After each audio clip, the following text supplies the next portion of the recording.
Thank you pertama buat Kaldo gitu ya, berserta dengan tim yang percaya sama aku dan juga Ko Paulus, salah satu kakek rohani katanya Lili.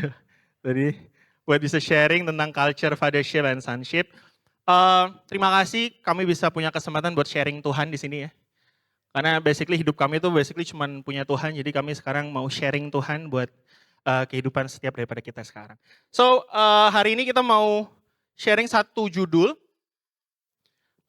Judul adalah Tethered to Share God's Love. Nah ini ya. Ya jadi beberapa kali saya di JC itu sering banget dimintain tethering. Ya. Ada beberapa orang di sini yang mintain tethering. Nah ini tethering itu momen dimana sebenarnya dia tertambat sama jaringanku gitu ya. Kebetulan saya punya kuota, terus mereka pakai gitu kuotanya. Dan hari ini kita mau sharing lebih dalam lagi soal tethered, di mana kita mau share God's love melalui proses menambatnya anak-anak rohani ke Bapak rohani. Next. Oke, ini storyline ya.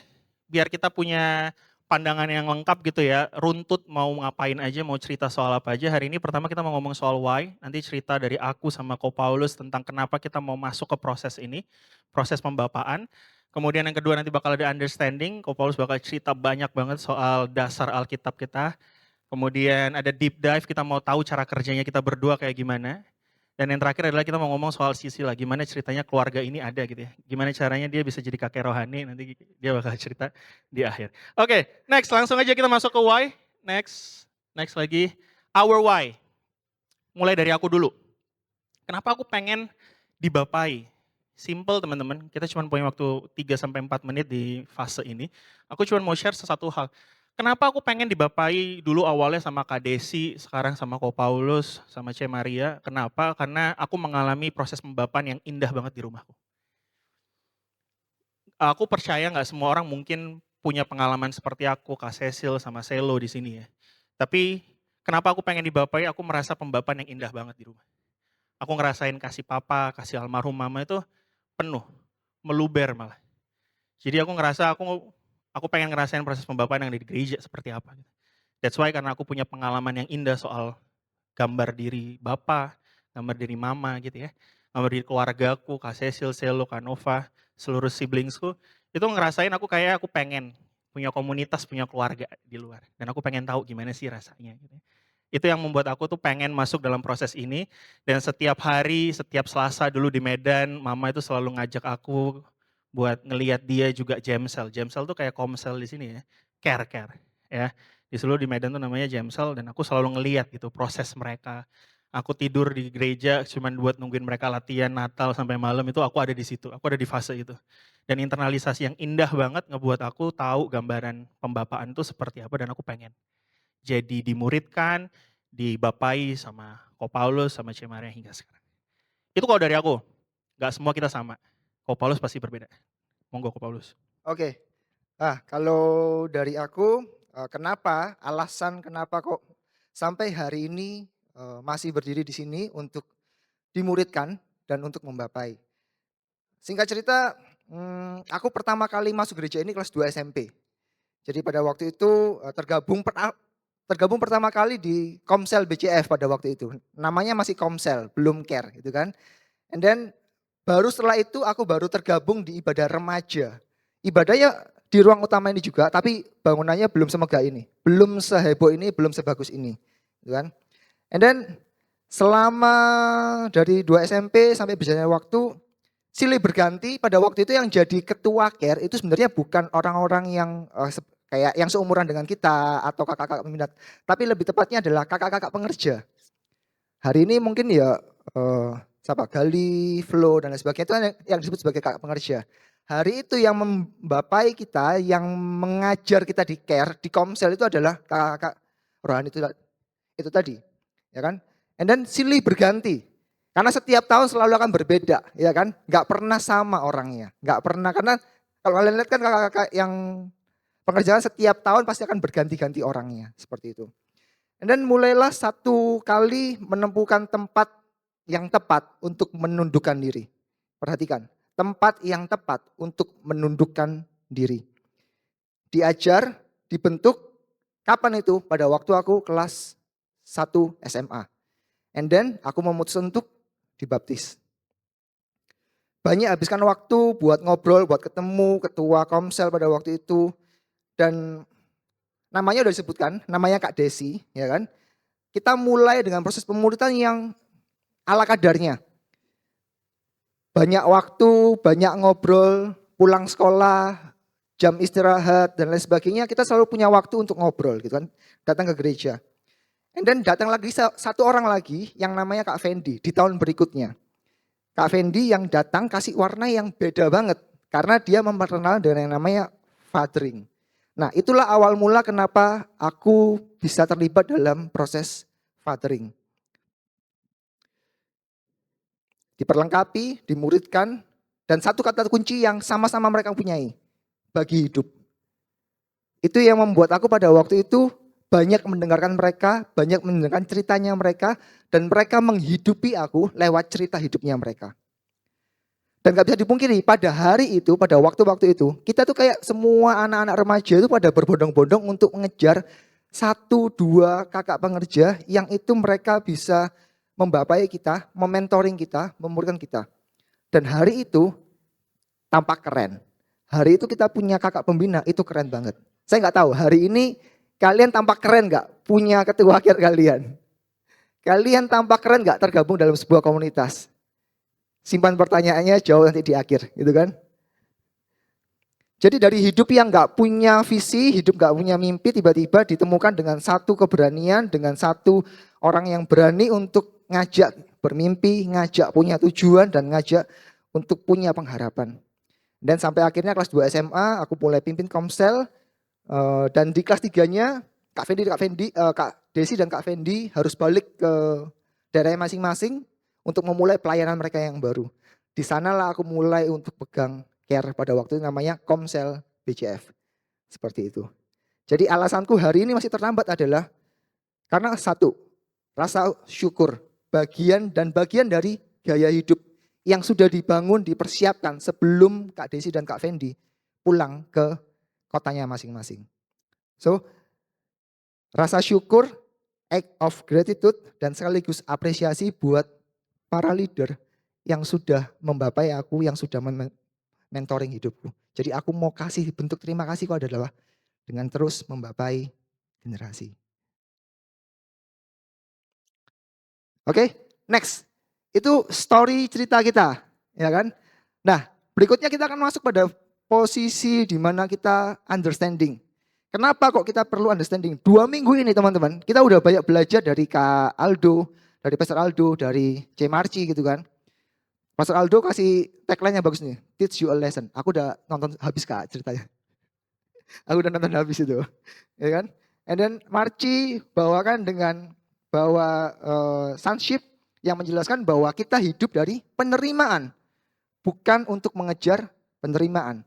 Boleh tahu 2 minggu yang datang berturut-turut boleh angkat tangannya? 2 minggu kemarin? Oke, saya percaya bahwa teman-teman yang datang dan angkat tangan sudah terima banyak. Nah, hari ini aku mau sampaikan pengertianku, pengertian kita mengenai menjadi bapa, yaitu membapai, dan menjadi seorang anak. Yang pertama,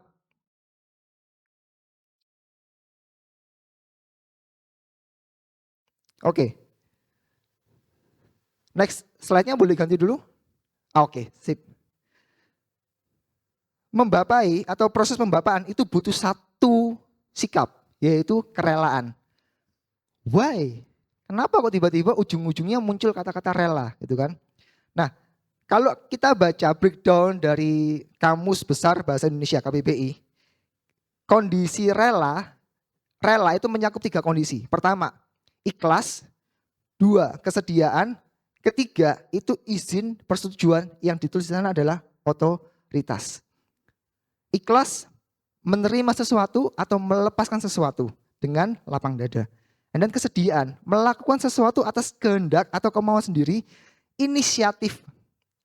Dan kitalah inisiatornya, kitalah kreatornya. And then yang ketiga bicara soal otoritas, bicara soal kita memberikan restu dan perkenanan. Nah, aku mau ajak sedikit teman-teman untuk baca di kitab Kejadian 1 ayat 26 sampai 28. Oke, aku bacakan ya. Berfirman Allah, baiklah kita menjadikan manusia. Highlight pertama. menurut gambar dan rupa kita. Yang kedua, supaya mereka berkuasa atas ikan-ikan di laut dan burung-burung di udara dan atas ternak dan atas seluruh bumi dan atas segala binatang melata dan merayap di bumi. Lanjut 27. Maka Allah menciptakan manusia. Highlight yang berikutnya. Ini maka Allah menciptakan manusia itu menurut gambarnya, menurut gambar Allah diciptakannya dia, laki-laki dan perempuan diciptakannya mereka. Ayat 28. Allah memberkati mereka, lalu Allah berfirman kepada mereka, beranak cuculah dan bertambah banyaklah, penuhilah bumi dan taklukkanlah itu. Berkuasalah atas ikan-ikan di laut dan burung-burung di udara dan atas segala binatang yang merayap di bumi.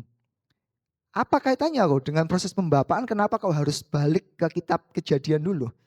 Buat aku kitab Kejadian 2 bulan ini aku banyak dibukakan dengan sebuah kitab yang cuman sebelumnya kita cuman baca Allah menciptakan manusia, Allah menciptakan langit dan bumi, Allah menciptakan tumbuh-tumbuhan. Tapi di balik ini aku bisa dapat sebuah pengertian yang dahsyat banget. Yang pertama, Allah Bapa atas kehendaknya inisiatif menciptakan bumi dan isinya dan manusia serupa dan segambar dengan Allah. Supaya apa? Berkuasa, otoritas atas ciptaannya. Jadi Allah rela bersusah payah untuk mendesain alam semesta untuk manusia, yaitu masterpiece-nya, yaitu kalian. Padahal dia tahu, gak tunggu waktu lama setelah masterpiece-nya itu jadi, dia akan dikecewakan oleh manusia.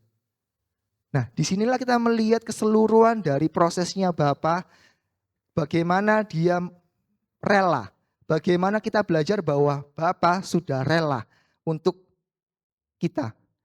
Dengan dia menciptakan sesuatu, dia menginisiatifkan sesuatu, menciptakan sesuatu hal yang luar biasa, hanya ujung-ujungnya nanti dikecewakan oleh manusia.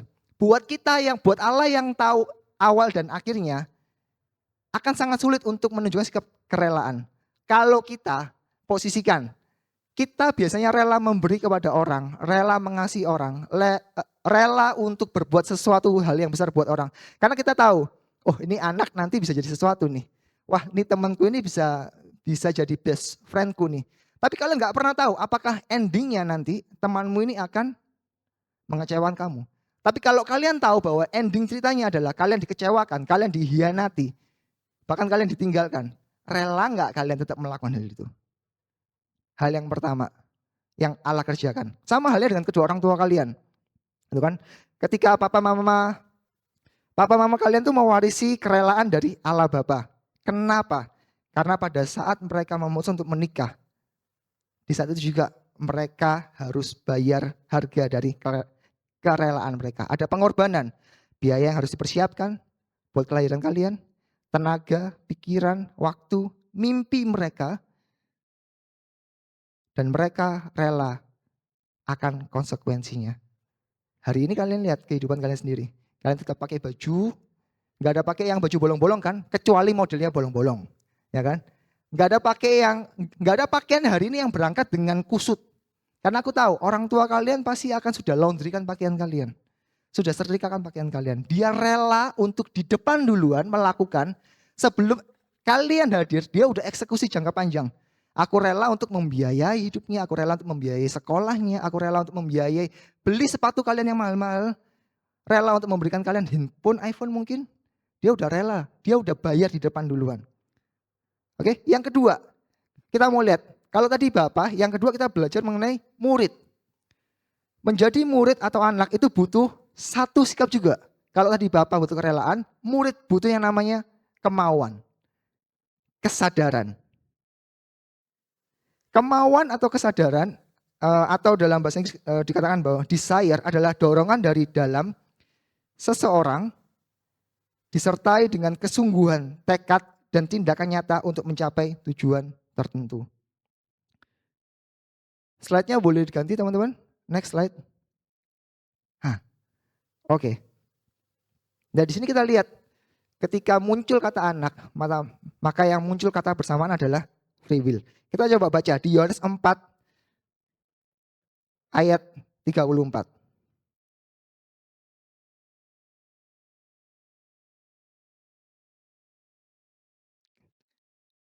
Oke, Yohanes 4 ayat 34, kata Yesus kepada mereka, makananku ialah melakukan Kehendak Dia yang mengutus aku dan menyelesaikan pekerjaannya. Yesus dengan reputasinya sebagai anak, dia dengan kesungguhan, tekad, tindakan nyata untuk apa? Menggenapi tujuan dari Bapa. Makanya ayat ini dikatakan, makananku ialah melakukan kehendak Dia yang mengutus aku. Siapa? Bapa.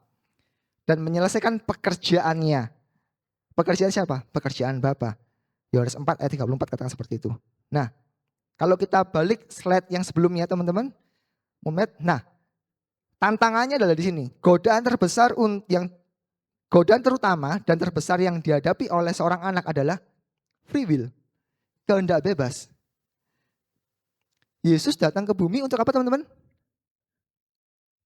Untuk makan, untuk nonton TV bareng-bareng, untuk mancing bareng-bareng Petrus?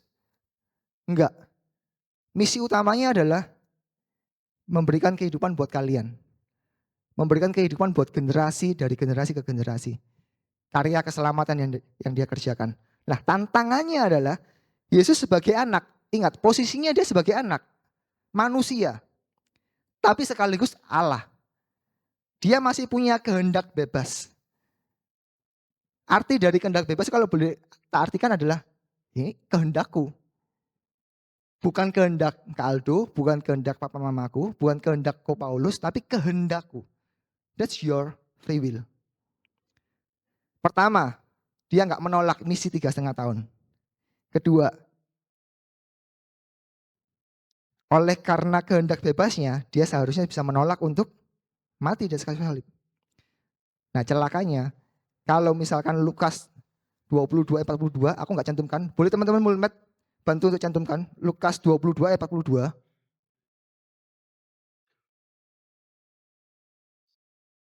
Oke, ada. Ya Bapakku, jikalau engkau mau, ambillah cawan ini daripadaku. Tetapi bukanlah kehendakku, melainkan kehendakmu lah yang terjadi.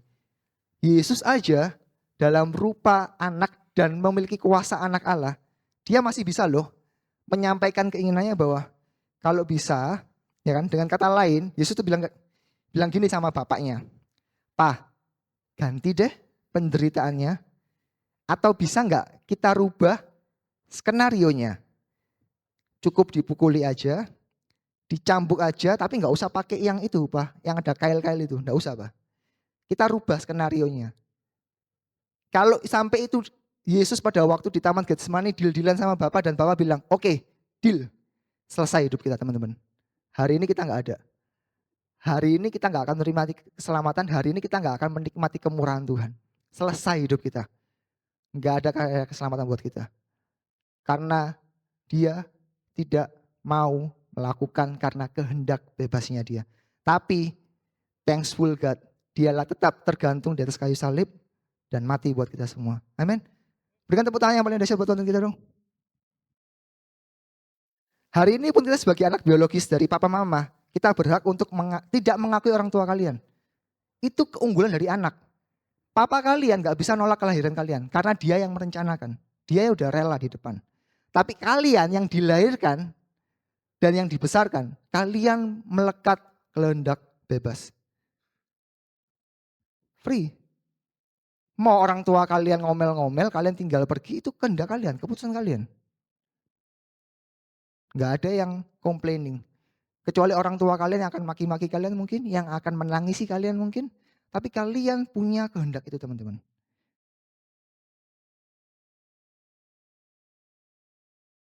Sama halnya dengan ketua anak care, kita nggak wajib untuk dimuridkan, nggak wajib untuk dimentoring, nggak wajib untuk dibapai. Jangankan dimuridkan, aku percaya ada teman-teman dari semua yang datang ke gereja izinnya care, tapi tiba-tiba dia ada di FM Cafe. Bersama dengan si doi, minum minuman yang dingin-dingin itu, dan menikmati malam minggu kalian. Ya kan? Jadi yang kita mau dari Tuhan, itu yang Allah mau, itu sebenarnya target kita sebagai anak adalah serupa dengan Yesus. Role modelnya jelas, Bapak dan anak tuh gimana seharusnya.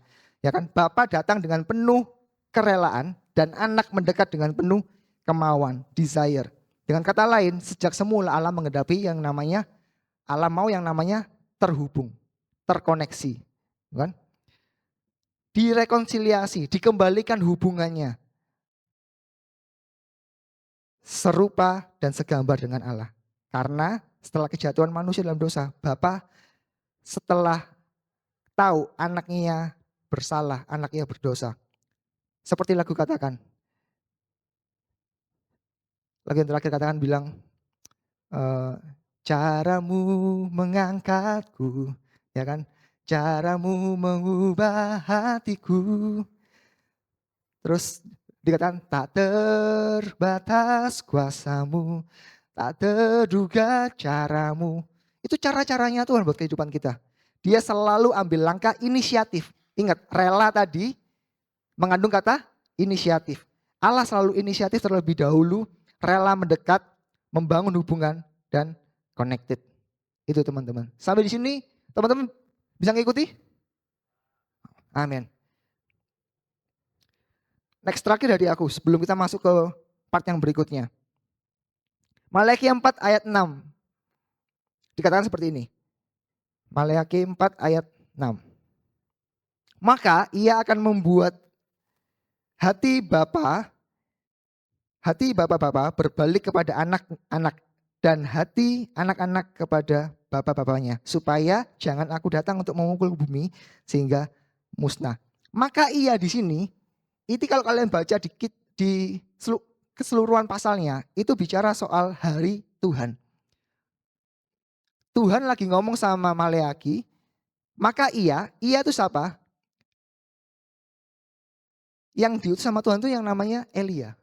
Kalau kalian baca di ayat sebelumnya, di Maleakhi 4 ayat 5, sesungguhnya aku akan mengutus Nabi Elia kepadamu menjelang datangnya hari Tuhan yang besar dan dahsyat itu. Yang diutus itu Elia. Arti nama Elia, Eliyahu. Artinya Yahweh atau Tuhan adalah Allahku. Dengan kata lain, ketika dia bilang maka ia, sama artinya dengan maka Tuhan Allahku akan membuat hati bapak-bapak terbalik kepada anak-anaknya. Dan hati anak-anaknya kepada bapak-bapaknya. Ini yang Tuhan mau teman-teman. Ini yang hari ini aku mau ajak semuanya buat paham benar bahwa Tuhan sudah bergerak terlebih dahulu buat kehidupan kalian. Gak nunggu kalian nangis, gak nunggu kalian ingat sama cinta kasihnya papa mama kalian. Gak tunggu kalian ingat sama ketua care kalian. Gak tunggu kalian nunggu untuk dibapai. Tapi dia udah memulai proyeknya duluan. Jadi kalau kita sudah mengerti polanya Bapa dan Anak secara Alkitabiah, baru kita bisa menyelami, baru kita bisa deep dive menjadi Bapa dan Anak rohani seperti apa. Oke, lanjut Matt. Oke, masih bernafas teman-teman, masih ya. Oke, ini kita mau langsung cek next, kita deep dive. Kita mau tahu nih gimana sih sebenarnya fathership dan sonship bekerja versi kami. Ya, gak akan lama, ini cuma 7 menit, 8 menit, aku akan menjelaskan secara singkat how it works. Oke, next. Lately aku tuh nonton Teach You a Lesson. Kaldo pernah nonton ini katanya di awal dia ngomong dia sampai episode 3. Aku tuh nonton sampai akhir ya. Karena puas rasanya nonton kayak gini ya kan. Tapi satu hal yang aku highlight di sini adalah Teach You a Lesson ini bagusnya adalah dia menceritakan tentang gimana kejadian pembulian yang ada di Korea, khususnya di sekolah, korbannya orang tua atau korbannya guru ataupun murid. Dan setiap episode ngasih tahu cerita yang berbeda-beda. Menarik buat aku itu di episode ke-9. Di mana sebenarnya pembulian tuh nggak secara fisik, nggak secara mental. Tapi waktu itu di Korea nggak boleh ada wifi karena ngeganggu jam pelajaran. Jadi para perundung ini tidak kehilangan akal. Dia akan mencari satu orang yang dimana satu orang ini bertugas untuk apa? Untuk punya kuota lebih. Untuk punya baterai full. Untuk bisa diajak sebagai satu orang yang terus mengikuti mereka sebagai manusia wifi namanya. Wifi guy. Ya. Tapi hari ini aku mau ngomong bukan soal perundungannya, kita skip. Aku mau ngambil manusia wifi-nya, aku tarik keluar, dan itu menjadi salah satu contoh yang paling baik untuk satu point of view soal fathering. Next. Fathering di sini kalau misalnya aku ambil gitu ya, dari apa yang diceritain sama Ko Paulus, itu ada rela, bener ya? Tadi kerelaan, bener? Satu hal yang juga menyentuh satu kata itu adalah sumber. Kalau pernah ngomong, kalau aba itu dari kata sumber. Fathering itu ngomong soal ini. Dan apa hubungannya sama manusia wifi sih? Manusia wifi yang pertama dia harus punya kuota, bener? Bener ya? Seorang bapak harus punya apa? Harus punya investasi. Investasinya bukan di saham, bukan di apa ya, di instrumen keuangan lainnya, tapi di mana? Di waktu kalian, di tenaga, di telinga, sometimes uang. Jadi Bapak ini ngomong soal investasi, aku nggak mau ngomong soal korban ya. Karena terasa kalau saat kita berkorban tuh kayak mengharapkan sesuatu gitu. Tapi kalau investasi ini bukan mengharapkan kembaliannya bukan, tapi ini aku pengen sebagai seorang bapak aku pengen highlight kita tuh harus punya kerelaan untuk apa? Untuk kasih waktu kita, untuk kasih tenaga kita, untuk kasih telinga kita even. Uang kadang, ya nggak sih? Ngajak-ngajak keluar tuh butuh uang nggak sih? Butuh uang tuh. Satu hal manusia wifi soal bapak ngomong soal kuota, soal investasi. Yang kedua adalah soal available device. Teman-teman, aku punya kuota, aku bakal tethering wifi, tapi HP-nya nggak ada, sama aja bohong, ya nggak sih? Atau aku punya kuota, aku punya HP, tapi kalian ada di Alfamart, nyambung nggak tetheringnya? Nggak akan nyambung. Ini soal apa? Soal hadir. Dan dua hal ini penting teman-teman, dan itu nyambung. Kenapa? Saat kalian hadir saja, tapi kalian nggak punya telinga buat mereka, nggak akan terjadi apa-apa. Saat kalian punya uang, saat kalian punya tenaga, saat kalian punya mungkin waktu gitu kebanyakan, agak nganggur nih, kerjaan nggak terlalu banyak, tapi kalian nggak hadir, ya nggak bakal jadi apa-apa. Ya nggak sih? Jadi dua hal ini harus saling berkaitan, nggak ada kita cuman investasi tapi kita nggak hadir, nggak ada kita cuman hadir tanpa investasi. Pembapaan itu soal ngomong apa? Soal kalian punya kuota dan kalian hadir. Ibarat tethering wifi, kalau misalnya aku di sini tethering, kalian bisa bisa dapetin tethering wifi aku karena kalian apa? Kalian ada di sini. Aku juga ada di tengah-tengah kalian. Jadi Bapak ngomong soal apa? Soal kehadiran, soal investasi. Dan yang paling terakhir dasarnya menjadi seorang Bapak itu harus full battery. Bayangin kalau misalnya kalian tuh tethering wifi, punya kuotanya, punya HP-nya, tapi nggak ada baterainya. Jadi apa? Jadi guyon, Rek. Ya toh? Punya punya punya kuota 100 giga, tapi punya HP punya, tapi nggak ada baterainya, mau jadi apa gitu ya. Jadi hari ini yang pembapaan itu sebenarnya dasarnya mulainya dari sini, full battery. Soal apa? Soal mesbahmu. Soal mesbah kalian sama Tuhan, pembapaan tuh modelnya adalah soal kalian di kamar sendirian berdoa, nangis sama Tuhan, itu pembapaan mulai dari situ. Karena hati nggak mungkin muncul kalau kalian buat sendiri. Hati itu datangnya dari Tuhan. Dan aku percaya menjadi seorang bapak yang paling susah adalah memastikan baterai kalian ada. Amin, para bapak. Amin ya. Karena aku ngerasa pembapaan yang paling penting buat kami berdua adalah mungkin kami pernah gitu ya, low bed pernah. Tapi kami nggak tiba-tiba bayangin kalau misalnya kalian low bed datang, hadir, investasi sama mereka, kalian nggak bakal sharing apa-apa teman-teman. Jatuhnya nongkrong. Karena nggak ada value yang dikasih. Nggak ada value yang ditabur gitu. Nah full battery ini soal mesbah, soal lutut kalian, hai ketua care, soal hidup kalian. Karena basically yang kalian sharing itu hidupnya kalian. Jadi pastikan kalian punya baterai yang full. Sebelum kalian melayani anak-anak, pastikan kalian punya baterai yang full. Baterai yang full kalian bisa dapetin cuma dari Tuhan. Next, sonship. Kata unik yang aku ambil dari sonship itu adalah free will. Chris Manusama pernah ngomong kayak gini, resiko terbesarnya Tuhan yang pernah diambil sama Tuhan adalah saatnya menciptakan manusia dan kasih free will. Karena di saat itu dia tahu manusia itu bisa aja nggak milih dia lagi. Jadi itu resiko terbesarnya Tuhan. Tapi basically kenapa Tuhan kasih kayak gitu ya karena dia pengen orang kalau misalnya dikasih free will dia tetap milih Tuhan. Dia tetap taat. Jadi pertama untuk menjadi sonship nggak lain nggak bukan guys. Taat. Taat ini bener deh. Aku mau kasih satu highlight, taat. Mungkin orang akan ngomong taat soal soal nurut kemauan, ya itu udah pasti lah, itu pengertiannya. Tapi aku mau kasih tahu akibatnya. Akibatnya yang di bawah, apa tuh? Kemunduran timeline dikarenakan kita nggak taat. Teman-teman, Israel 40 hari jatahnya. Jadi 40 tahun. Simply karena nggak taat. Jadi teman-teman kalau kadang kita ngerasa Tuhan kenapa ya kok aku belum ini, kok kenapa ya Tuhan kok aku nggak dapet ini. Tuhan kenapa? Karena mungkin kita nggak taat guys. Ya, pergunakan waktu yang ada, pergunakan momen yang ada untuk kalian taat. Karena di saat kalian taat, kalian akan menggenapi timeline-nya Tuhan sesuai dengan yang Tuhan mau. Karena saat kalian nggak taat, kalian akan mundur karena Tuhan ngerasa ini anak belum siap nih untuk timeline ini. Tuhan belum siap nih mereka nih 20 tahun belum siap, mundur lagi 24 tahun nih. Mundur lagi sampai akhirnya kalian nggak menggenapi janjinya Tuhan, kehidupannya Tuhan. Karena apa? Karena kalian nggak taat. Jadi taat ini sangat-sangat penting untuk kalian nggak mundur timeline-nya. Yang kedua absorb, ini aku ngambil dari Marci ngomong satu hal kemarin soal murid, yaitu absorb. Momen di mana kalian masuk ke wifi-ku, saat kalian memilih untuk tethering ke tempatku, saat aku jadi manusia wifi terus kalian ngambil kuotaku adalah kalian juga ambil nilaiku, ambil value Tuhan yang ada di dalam hidupku. Nah, absorb itu adalah salah satu proses pembelajaran pemuritan yang akan harus kalian punya.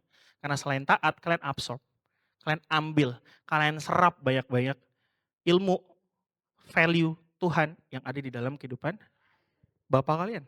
Dan yang terakhir adalah soal tumbuh. Kemarin aku baru ngalamin satu pemuritan sama Kak Desi, judulnya Grow with Excellence. Excellence dia ngomong di atas rata-rata.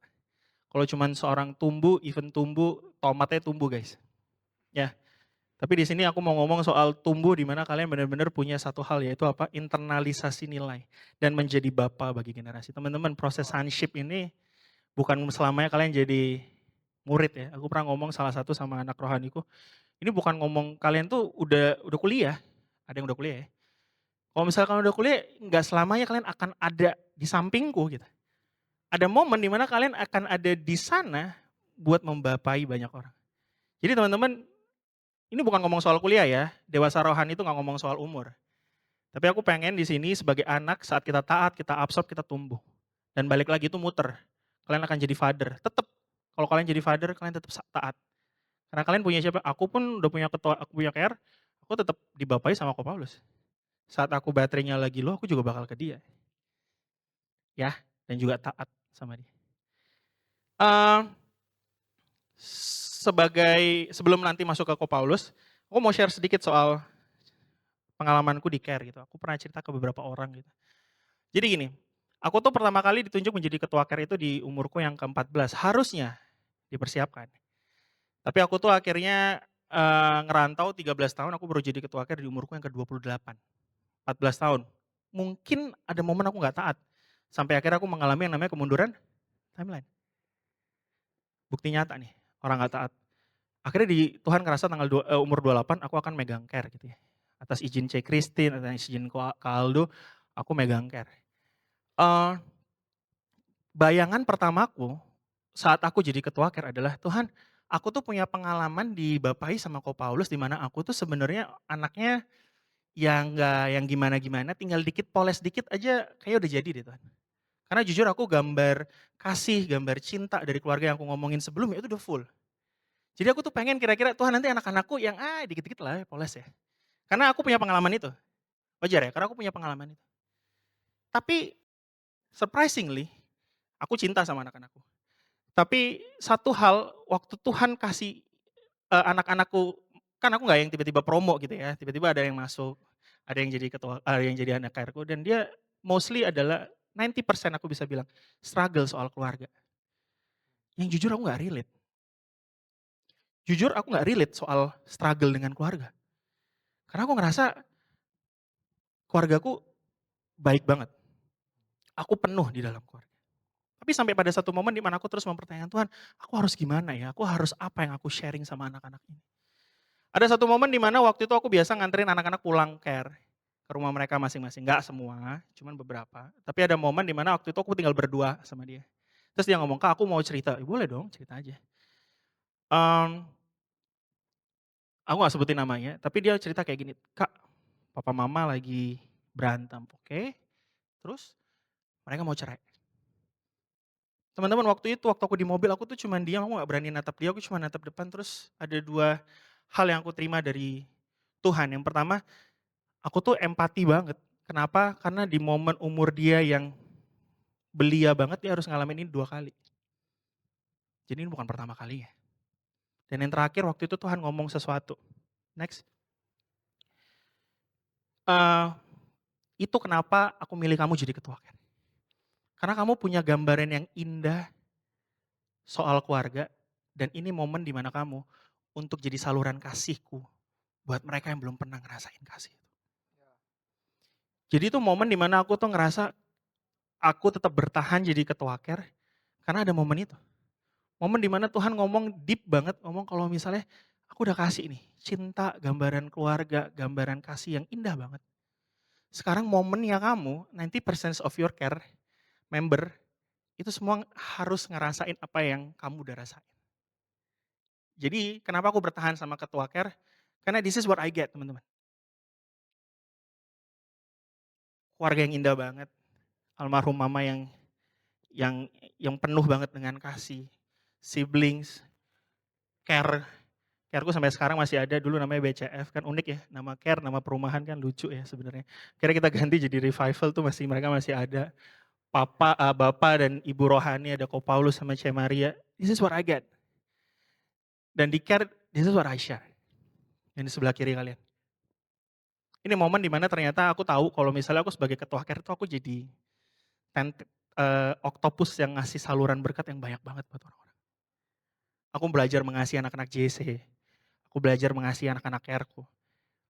Yang sebenarnya jujur kalau misalnya secara relate mungkin agak jauh banget umur kita, tapi nggak tahu kenapa aku sayang sama mereka. Karena mungkin Tuhan udah kasih satu hal gitu ya dalam kehidupanku soal hati buat mereka. Jadi teman-teman buat ketua care, apa yang kalian dapat harusnya kalian share. Dan hari ini mungkin kalau misalnya masalah mereka nggak relate sama aku, tapi aku percaya kasih Tuhan relate buat mereka. Dan itu ada di dalamku. Yes. Next, yang terakhir, anak rohani akan selalu menemukan bapak rohani yang tepat dan vice versa. Teman-teman, aku percaya kalian akan menemukan bapak yang tepat dan bapak rohani, sebaliknya, bapak rohani akan menemukan anak yang tepat. Jadi prosesnya cuma jalani aja. Kalau bapak kalian punya hati buat anak, kalian rela. Kalau anak kalian punya ketaatan, Tuhan pasti akan temukan dengan bapak rohani yang tepat. Next.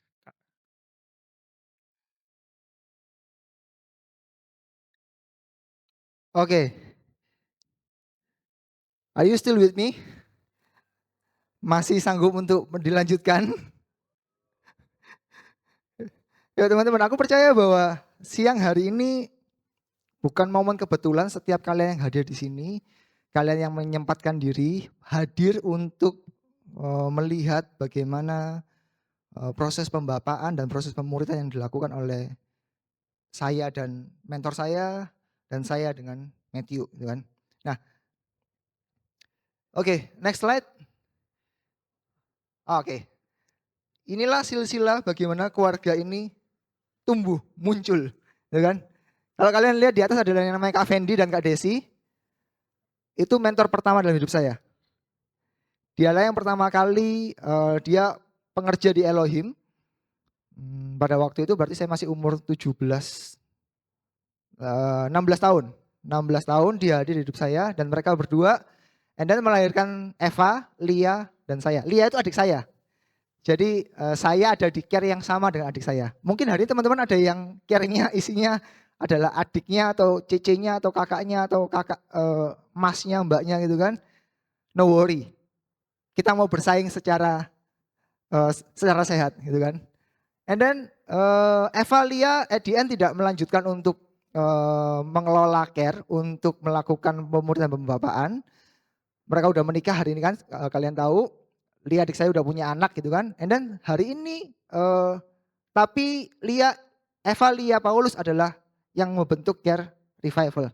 Dan saat aku ingat benar bahwa nama revival itu muncul dari siapa? Nih. Ketika kita harus ganti nama, karena care BCF kita udah isinya bukan lagi anak-anak BCF lagi.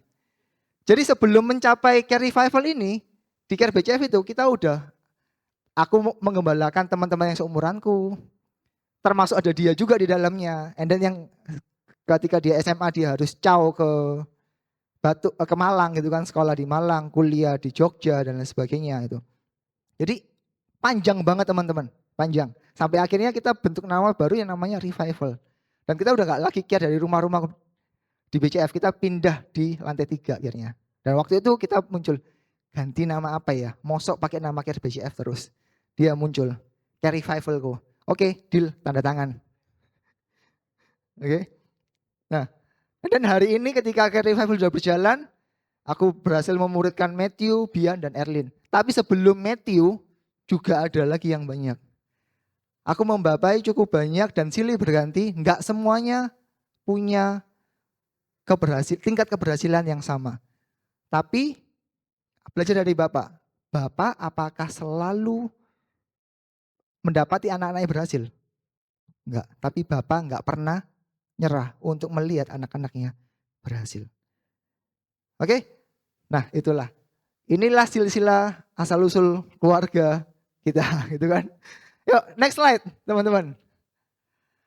Nah inilah yang 3 hal utama yang kita bangun ketika kita dalam sebuah kelompok care.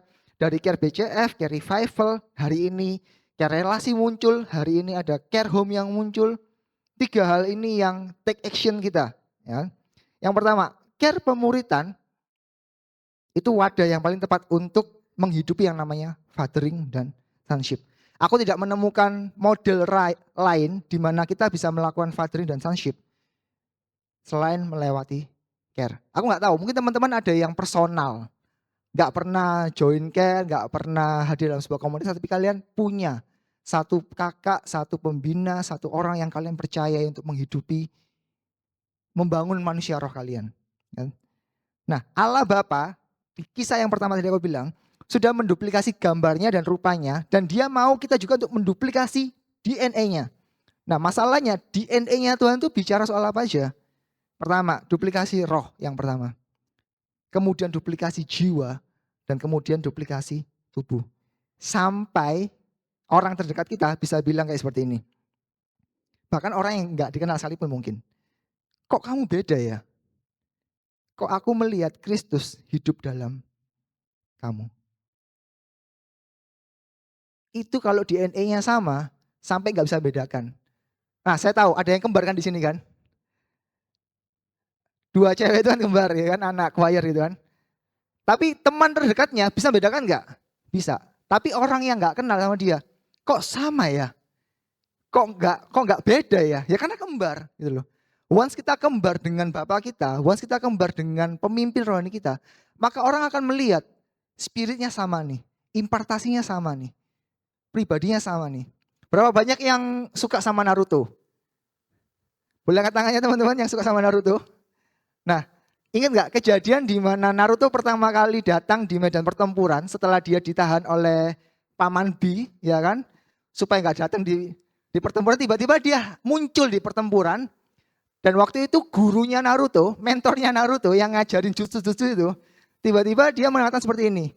Naruto datang, si guru Kakashi ini lagi istirahat dan melihat sosoknya Naruto itu seperti sosok dari gurunya Kakashi. Yang ikutin Naruto siapa? Ayahnya Naruto namanya Minato. Oke. Dengan jubah kebesarannya, kan? Dengan mode QB-nya, buat yang tahu-tahu aja teman-teman. Buat yang tahu-tahu aja, dengan mode QB-nya dia hadir di tengah pertempuran dan tiba-tiba Kakashi yang lagi berusaha untuk disembuhkan oleh si Sakura gitu kan. Dia melihat, kenapa kok ada senseiku di sana? Kenapa kok ada sensei Minato di sana? Tapi ketika diperhatikan lebih jelas lagi, oh enggak, itu Naruto, itu muridku. Naruto berhasil menduplikasi Minato, ayahnya. Bayangkan kalau hari ini aku berdiri sama Matthew di sini ya. And then terus di belakang ini, ya kan? And then ada satu lagi di sini, ya kan? Cecilia misalkan. Ternyata saking serupanya Matthew dengan aku, Cecilia dari belakang lihat, kok Matthew ada 2 ya? Kok Matthew ada 2 ya? Kayak gitu. Bukan karena kaki bunsin ya teman-teman, tapi karena serupa. Nah DNA-nya sama. Sampai sini cukup paham teman-teman. Kalau kita Allah itu mau DNA-nya sama, rohnya sama, jiwanya sama, sampai tubuhnya pun juga sama. Seolah-olah mata ini kayak tercengangkan bahwa, wow, ternyata ada orang yang bisa sama persis. Nah perhatian ini teman-teman. Itu hanya bisa dicapai kalau standarnya sama. Kalau standarnya sama. Naruto berhasil menduplikasi cakranya dari si Minato. Sama-sama punya QB. Sama. Ekspresi perangnya sama. Ekspresi spiritnya sama. Nah jadi standar kerajaan surga. Kalau bicara hari ini kita bicara standar kerajaan surga. Itu gak bisa dikorupsi teman-teman. Kalau mau sama serupa dengan Kristus. Standarnya jangan dikorupsi. Cuman ibadah hari Minggu toh. Cuman sate di hari Senin sama Selasa. Cuman baca firman di hari Jumat. Kita nggak bisa korupsi teman-teman. Dan pemuritan Perhatikan, pemuritan membantu kita mencapai standar kerajaan surga. There's no other way. Pemuritan. Loh kan bisa, kau Paulus di rumah baca firman Tuhan, duduk merenung firman Tuhan, bisa. Bisa. Dan itulah yang memang Tuhan mau. Tapi engkau harus bertemu dengan lawanmu. Engkau harus bertemu dengan orang lain. Supaya apa? Engkau belajar untuk menundukkan diri. Seringkali kita nggak mau jadi orang yang terlalu agamawi, teman-teman. Jesus holic. No. Jesus holicnya itu harus benar-benar benar. Tidak terkontaminasi. Bukan karena kita main logika sendiri. Tapi kita tahu bahwa Yesus, Allah Bapa juga bisa pakai orang-orang di sekitarmu untuk memuridkan engkau, untuk mengajar engkau. Kita nggak bisa. Allah ciptakan kita untuk bersosialisasi. Allah ciptakan kita untuk apa? Terjun di marketplace. Kan? Jadi kingdom people live by kingdom standard. Hari ini standarmu apa? Elohim punya standar. Elohimers. Ya kan? E-nya apa? L-nya apa? Ya kan? Itu standarnya kita loh teman-teman. Nah Allah pun juga punya standar. Dan perhatikan ini. Hanya domba yang bisa melahirkan domba. Kenapa kok domba? Karena domba itu gambaran anak Allah. Hanya anak Allah yang bisa melahirkan anak-anak Allah. Berapa banyak yang mau jadi anak Allah di tempat ini? Ahli waris kerajaan surga. Nah, kalian hanya bisa melahirkan anak Allah generasi berikutnya ketika kalian jadi anak Allah dulu. Setelah kalian jadi anak Allah, baru kalian bisa melahirkan generasi yang kenal dengan Allahnya. Yang disebut dengan anak Allah. Oke? Yuk, next slide. Oh sorry, belum. Yang tadi sebelumnya. Oke, yang pertama membangun. Yang pertama dalam care kita harus bangun adalah membangun manusia roh. Yohanes 4 ayat 23 sampai 24. Enggak ada di slide, aku bacakan. Tetapi saatnya akan datang dan sudah tiba sekarang bahwa penyembah-penyembah benar akan menyembah Bapa dalam roh dan kebenaran. Sebab Bapa mengendaki penyembah-penyembah demikian. Allah itu roh dan barang siapa menyembah, dia harus menyembah dalam roh dan kebenaran. Di dalam care kita dibentuk menjadi penyembah yang benar. Di dalam care kita diduplikasi menjadi seorang penyembahnya Tuhan. Bukan model penyembahannya harus sama. Tapi sikap hati untuk menyembah. Seorang penyembah selalu punya sikap hati. Bukan punya tips and trick cara menyembah. Kalian gak diajarin cara tips and trick untuk menyembah Tuhan. Kalian gak diajari tips and trick untuk berbahasa roh. No. Kalian diajari untuk kalian punya sikap hati menyembah. Oke. Yang kedua, menjaga. 1 Korintus 10 ayat 23. Katakan seperti ini. Segala sesuatu diperbolehkan, benar. Tetapi bukan segala sesuatu berguna. Segala sesuatu diperbolehkan, benar. Tetapi bukan segala sesuatu membangun. Ini prinsip hidup dari Rasul Paulus. Jadi segala sesuatu diperbolehkan, betul. Tapi belum tentu berguna. Segala sesuatu diperbolehkan, benar. Tapi enggak semuanya itu membangun. Nah hari ini Bapak yang benar, setiap kita yang punya hati seorang Bapak, pasti tahu cara kasih makan yang baik buat anak-anaknya. Gizinya yang paling tepat apa buat anak-anak kalian? Bukan bicara soal makanan yang mewah, enak, keren, tempatnya harus mewah dan lain sebagainya. Tapi bicara soal makanan itu berguna nggak? Bisa dikunyah nggak? Bisa ditelan nggak? Saya pernah makan sama, waktu saya masih pacaran sama Maria. Saya makan mie Vietnam. Tapi waktu saya makan nggak bisa saya telan. Saya kunyah juga nggak bisa. Saya bilang ini mie kawat kayaknya. Beneran, waktu itu di Sutos, makanan Vietnam. Udah harganya mahal kali, nggak bisa dimakan pula. Nah kita nggak mau jadi seperti itu. Nah ketua care itu mengarahkan anaknya untuk apa? Melakukan hal-hal yang berguna. Untuk apa? Mencapai tujuan hidup yang Allah tetapkan untuk sang anak. Hal yang berguna untuk mencapai tujuan hidup sang anak. Kenapa penting untuk membantu anak menemukan tujuan hidupnya? Teman-teman perhatikan ini. Karena dengan mengenali tujuan hidupnya, kalian tahu tujuan hidup kalian. Karena itu akan memberikan arti pada kehidupan kalian. Berapa banyak hari ini generasi semua terhubung. Sosmed, sosial media semua terhubung. Bahkan berapa waktu yang kalian habiskan untuk sosial media kalian? Saya nggak pernah hitung. Kalian terasa terhubung dengan orang di luar sana, teman kalian di mana. Tapi generasi ini juga generasi yang paling exhausted. Generasi yang paling merasa loneliness. Once kalian tinggalkan IG kalian, tinggalkan TikTok kalian, tinggalkan WhatsApp kalian. Ada nggak kalian merasa bahwa aku masih punya teman, aku masih punya sahabat, aku masih punya orang-orang yang menjaga kehidupanku? Atau IG kalian, like di IG kalian, apresiasi di TikTok kalian, itu yang kalian kejar supaya kalian jadi utuh? No, itu salah teman-teman. 1 Korintus 13 ayat 11 katakan seperti ini. Ketika aku kanak-kanak, aku berkata-kata seperti kanak-kanak, dan aku merasa seperti kanak-kanak, aku berpikir seperti kanak-kanak. Sekarang sesudah aku menjadi dewasa, aku meninggalkan sifat kanak-kanak itu. Nah, ini yang kita tahu, anak-anak itu bukan bicara soal umur. Tadi Mete udah bilang, itu bicara soal kedewasaan. Nah, pertanyaannya hari ini buat teman-teman yang sudah di care dan buat ketua care yang sedang ini lagi membapai anak-anaknya. Jawab ini. Pernah nggak kalian bertanya sama ketua care, tanya sama anak care-nya ketika dia pamitan untuk punya pacar? Pernah nggak kalian tanya, pacaranmu gunanya buat apa?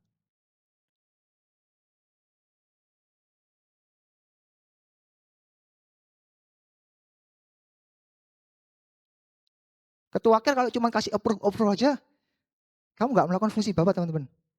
Tapi kamu harus tahu, kenapa kok anakmu harus tahu? Kenapa kok berguna nggak buat dia? Jangan-jangan dia masih anak-anak. Cara berpikir masih anak-anak. Cinta mulanya masih cinta mula-mula anak-anak. Nanti kalau putus, nanti kalau diselingkuhin, nanti kalau ditinggal, nangis gulung kuming. Ketua akhirnya cuma sorak-sorai aja. Nggak bisa. Kamu tanggung jawab buat hidup anak-anakmu teman-teman. Ketua akhir, boleh amin? Yang kedua, pilihan studi. Apakah kalian mendorong anak-anak kalian untuk studi sesuai dengan kapasitasnya mereka? Aku maunya jadi dokter. Aku maunya jadi dokter. Aku ngoyo doa jadi dokter dan aku pamit sama ketua kerja jadi dokter. Tapi at the end, fisika jelek, kimia jelek, biologi nggak mampu. Tapi aku mau jadi dokter. Semua orang mau jadi dokter. Masalahnya mampu atau enggak? Ketua care, nggak bisa kalian tutup tangan. Nggak bisa kalian lipat tangan tutup mata. Arahkan dia dengan benar. Arahkan dia pada suatu modul pembelajaran yang tepat. Itu fungsi ketua care. Pasangan hidup, apalagi ini? Berapa banyak yang mau menikah? Yang mau menikah angkat tangannya. Oh, nggak banyak Aldo. Berarti pertumbuhan gereja nggak akan banyak. Berapa banyak yang mau menikah? Boleh angkat tangannya? Tetap nggak banyak Aldo. Ngangkatnya cuma di sini Aldo. Berarti dia setengah-setengah. Boleh nggak menikah? Nggak apa-apa. Pilihan kalian teman-teman. Ya kan? Pasangan hidup kalian juga harus kalian diskusikan dengan apa? Mentor kalian, dengan bapak kalian, bapak rohani kalian. Ngapain? Itu privasiku. Kalau kalian bilang itu privasiku, berarti kalian sedang bilang bahwa ini kehendak bebasku. Jangan ikut campur. Ketika kalian nggak mau diintervensi hidupnya, ketika anak care sudah memilih untuk keluar dari intervensi bapak rohaninya, maka engkau memilih untuk putus dari sumbernya. Jadi tetheringnya nggak berjalan. Wifi-nya berhenti, sumbernya berhenti.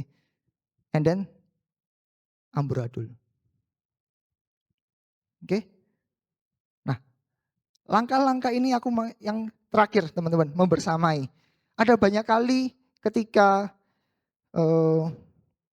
tujuan hidup diberikan, itu bukan cuma untuk gaya-gayaan, tapi untuk bersama-sama menghidupi tujuan hidupnya. Ada nggak kamu? Tadi Matthew udah bilang hadir. Ada nggak ketua care hadir di hidupnya teman-teman kalian? Ada nggak teman-teman member care juga melibatkan ketua care-nya untuk hadir di mimpinya mereka? Kita punya kerja yang saling berhubungan. Anak rohani lahir dari kerinduan Bapak rohani. Jadi hari ini kalau engkau sudah dibapai dan engkau sedang memuridkan, tetap wajib kalian harus dibapai oleh mentor kalian. Hari ini, boleh gambar selanjutnya teman-teman? Nah, ini penggambarannya bahwa masih harus ambil waktu buat ketemu sama Kak Fendi. Masih harus ambil waktu untuk ngobrol dengan Kak Desi, ya kan? Hari ini kita lagi jalan pemuritan. Aku ajak Matthew, Bian, Erlin untuk apa? Dalam modul pemuritannya dari Kak Desi. Supaya apa? Kita mau punya DNA yang sama. Supaya apa? Kita bisa melahirkan lebih banyak anak-anak rohani.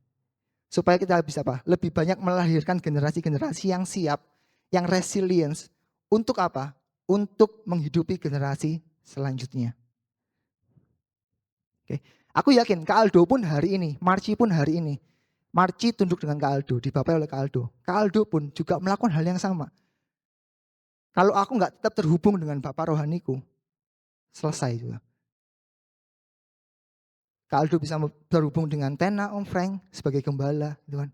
Sometimes aku juga harus menghadap ke Tena sama Om Frank untuk beberapa case.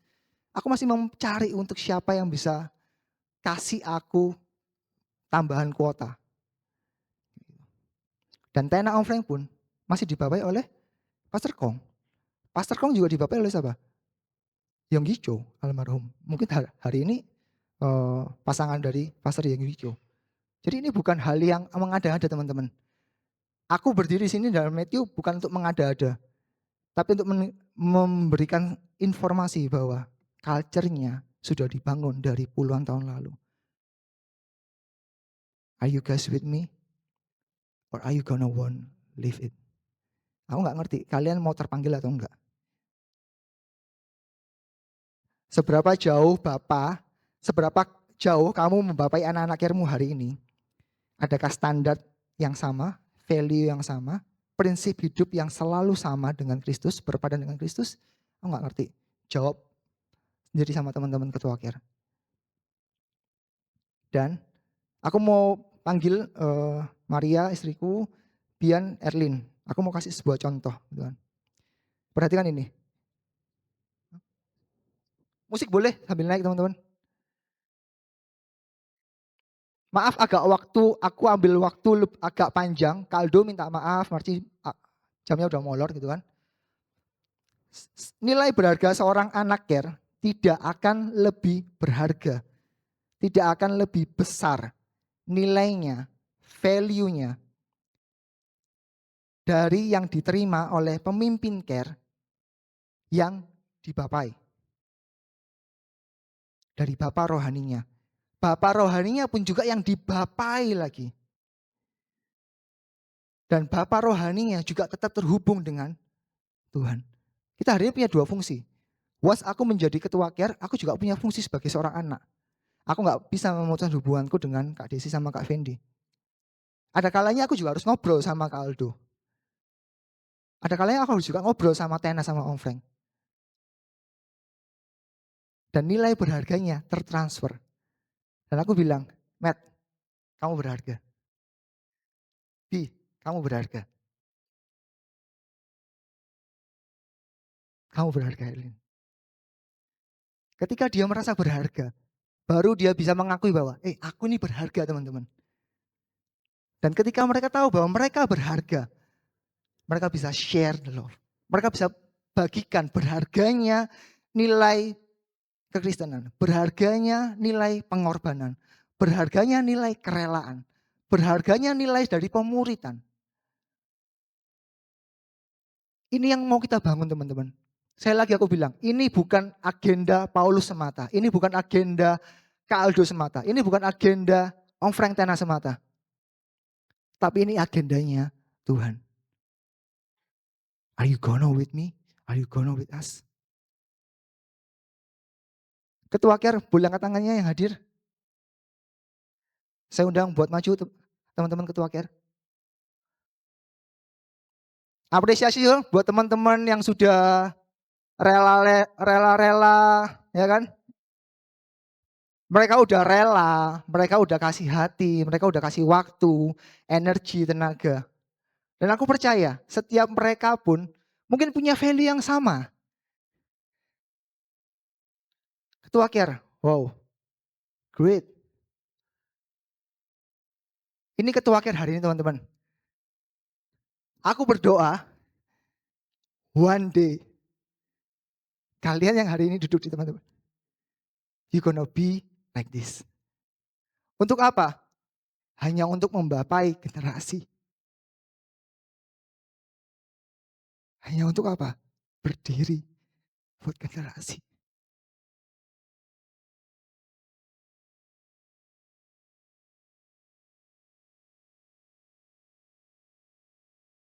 Ketika kalian tahu kasihnya Allah buat kehidupan kalian, kalian gak akan pandang remeh orang lain.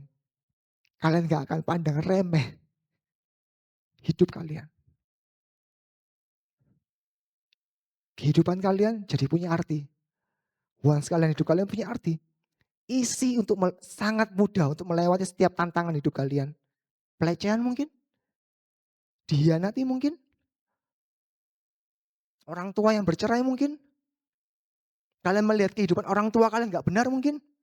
Tapi ketika kalian tahu arti kehidupan kalian teman-teman,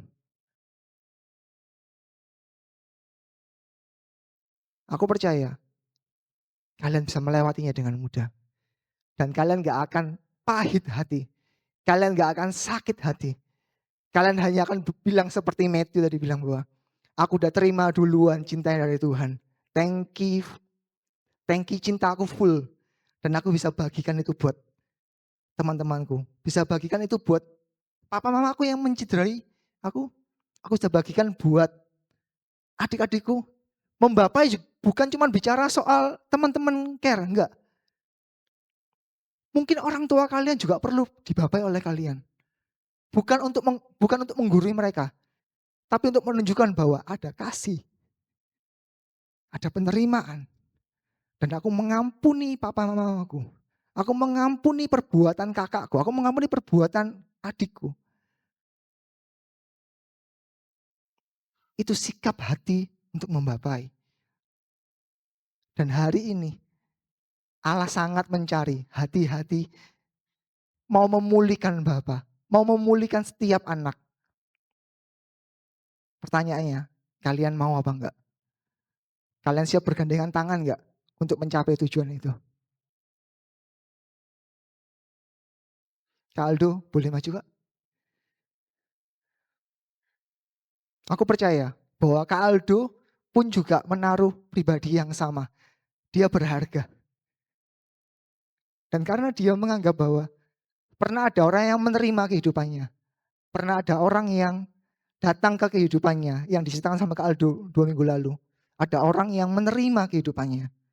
Dan hari ini dia bisa berkata kepada, silakan Kak, sama mereka, engkau berharga. Oke,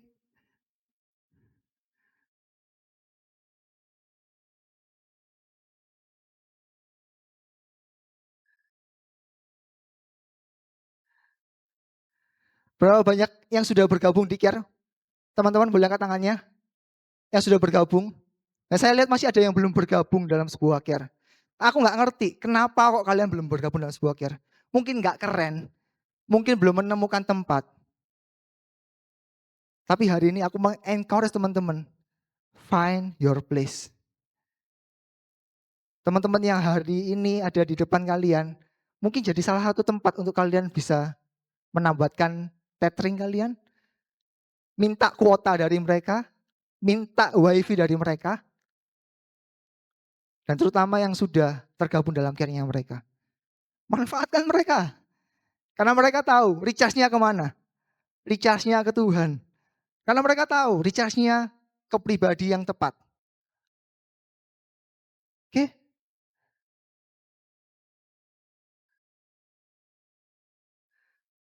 Mungkin nggak semuanya ketua care, ada koordinator-koordinator. Saya tahu, saya sil juga koordinator PAW, ada koordinator acara, ada koordinator yang lain, asyir dan lain sebagainya. Engkau yang sudah kasih hati untuk memperhatikan setiap member-member kalian. Karena mereka udah terima duluan teman-teman.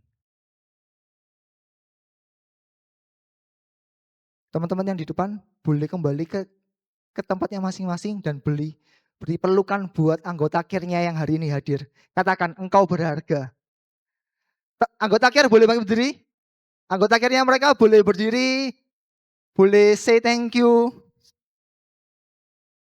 Semuanya, semuanya,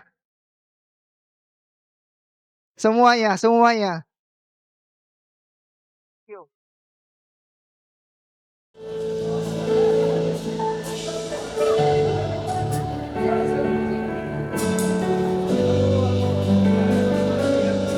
Wow, indah ya, indah ya. Kalau gereja ini bisa bersatu seperti ini itu indah banget. Kalau setiap anak-anaknya bisa bersatu dalam sebuah komunitas itu indah banget. Aku percaya bahwa hari ini momen penting buat kehidupan kalian. Yes. Seperti Bapa sayang anaknya, demikianlah engkau mengasihiku. Kau jadikan biji matamu, kau berikan supaya ada padamu. Seperti Bapa sayang anaknya, demikianlah kau menuntun langkahku. Hari depan indah kau beri, rancanganmu yang terbaik bagiku.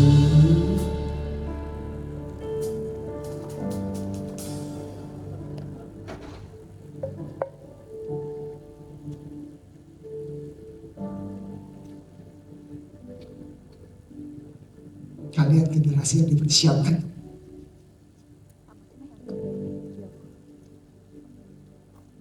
Kalau ada Bapa yang dibenarkan, kalau ada Bapa yang sudah dipulihkan, setiap ketua care engkau harus dipulihkan.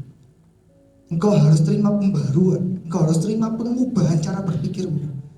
Supaya apa? Supaya anakmu boleh melihat Kristus dalam kehidupan kalian. Gak perlu lihat Paulus dalam kehidupan anak-anak care, gak perlu. Gak perlu lihat ke Aldo dalam kehidupan anak-anak, gak perlu. Cukup hadirkan Tuhan dalam kehidupan kalian.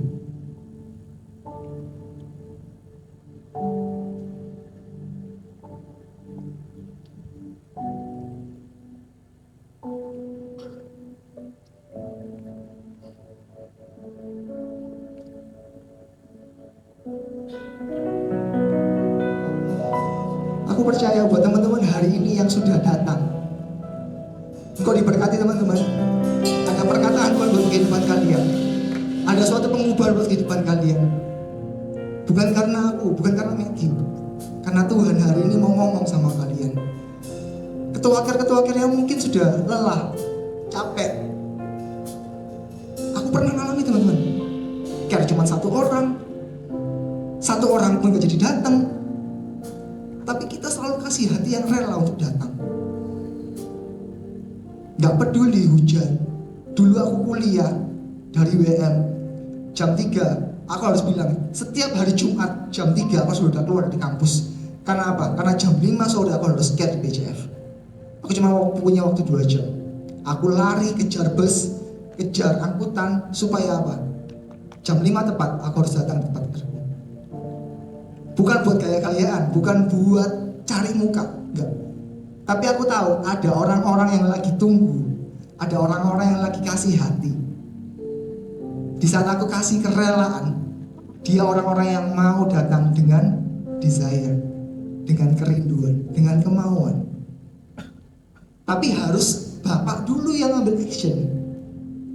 Karena Bapak harus lihat, anak harus lihat, Bapakku ngapain. Nah hari ini kalian lihat, Bapakmu di surga masih bekerja, amin. Bapak di surga masih bekerja buat kalian. Terus kalian mau tinggal duduk diam, ongkang-ongkang gitu. Tunggu siapa datang, kasih berkat. No. Hari ini engkau lah bapak-bapaknya. Engkau siap gak berdiri buat generasi? Engkau siap gak berdiri untuk anak-anakmu nantinya? anak-anak jasmanimu kalau nggak siap akan melahirkan generasi-generasi yang fatal berikutnya. Generasi yang makin merosot, bukan semakin naik seperti yang dikatakan firman Tuhan, kau akan semakin naik. Jadi kepala bukan jadi ekor. Dan kita mau generasi selanjutnya, generasi yang semakin cemerlang di hadapan Tuhan. Bukan karena aku Paulus, bukan karena Matthew, bukan karena Aldo, bukan karena Om Frentena, tapi karena generasi yang dibapai langsung oleh Bapa di surga. Dan itu kalian teman-teman.